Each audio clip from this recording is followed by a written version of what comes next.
Hey, what's going on, guys? Baseball Stud 294 here. Now today what we're looking at is my personal MICH 2000 helmet. This is actually a video response to the Movin' Target who asked if I could do this review. So this is a response to you. If you didn't know, now the MICH stands for Modular Integrated Communications Helmet, and essentially what that means is if you can see these little cutouts here from the actual molding of the helmet, essentially those are designed to allow Contact 2s or other similar style headsets to work inside the helmet unit itself, so that you don't jeopardize any sort of fitment issues or things like that. So it's definitely cool. I'll get to a little bit of speculation to that towards the end of this video on what I had to do to make it work just a little bit better.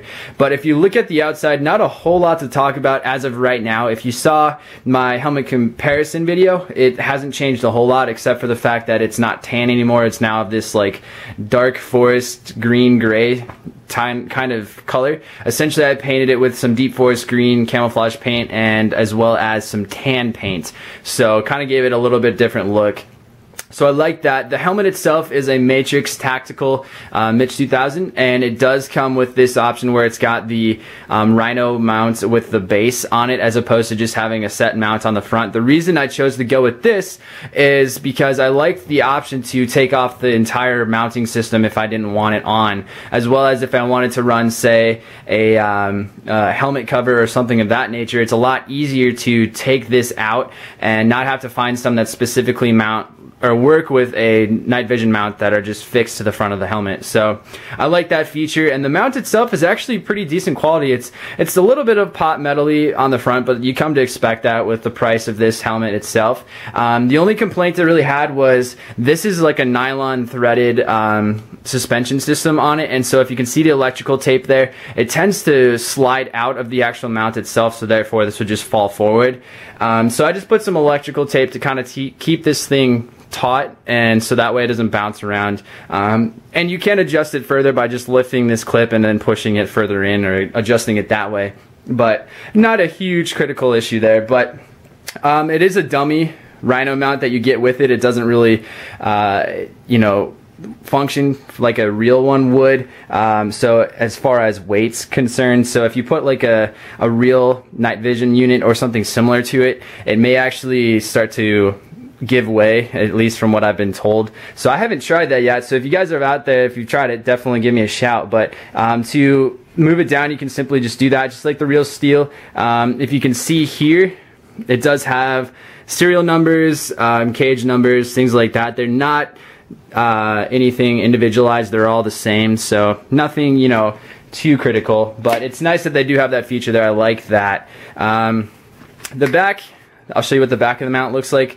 There you go. It just simply clips right onto the bottom. You do have the screws that you can put on rabbit ears, just like every other MICH helmet, as well as what's holding on the back half of your chin strap system. So I'll show you the other side here.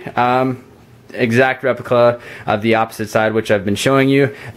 Really the only other thing that I have to talk about is the inside. The one thing that I was talking about that I had to change was, if you can see these Velcro pieces here, there's actually some other padding that comes with it that would be mounted both here and then here, but I had to take those out in order to allow the Contact 2s to actually fit underneath the helmet.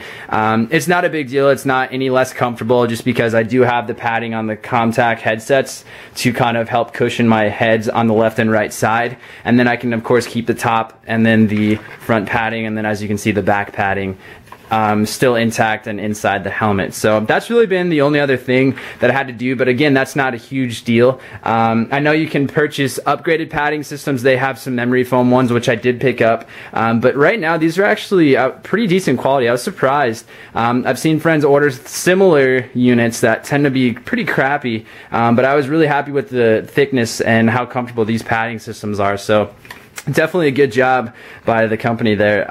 The other thing too is the chin strap itself is also pretty decent. I mean, it's not anything great if you can see it. I know it's hard to see with this lighting, but it's relatively thick, and the big piece is the little buckles actually hold your adjustments. So if you try and tighten or loosen the actual chin strap, it doesn't, you know, do the opposite of what you want it to do. I know a lot of the cheap eBay versions and some of the other Chinese crappy versions, you can.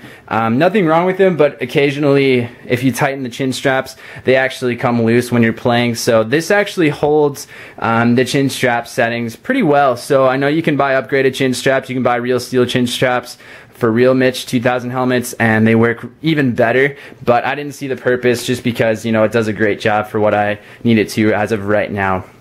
So I hope this is a little bit better in-depth review. I know it was quick, but there's not a whole lot to talk about just from the base helmet itself. As I mentioned, I do have some really cool upgrades and updates coming to this thing, so be sure to check back. I'll make a part 2 video when everything's installed and done, and it'll look definitely a lot more customized and cooler than what it does now. So the moving target, I hope this answers your question, and as always guys, if you have more questions, feel free to leave me a comment, send me a message, and I'll do everything I can to help you guys out. Thank you so much for watching. We'll see you again next time.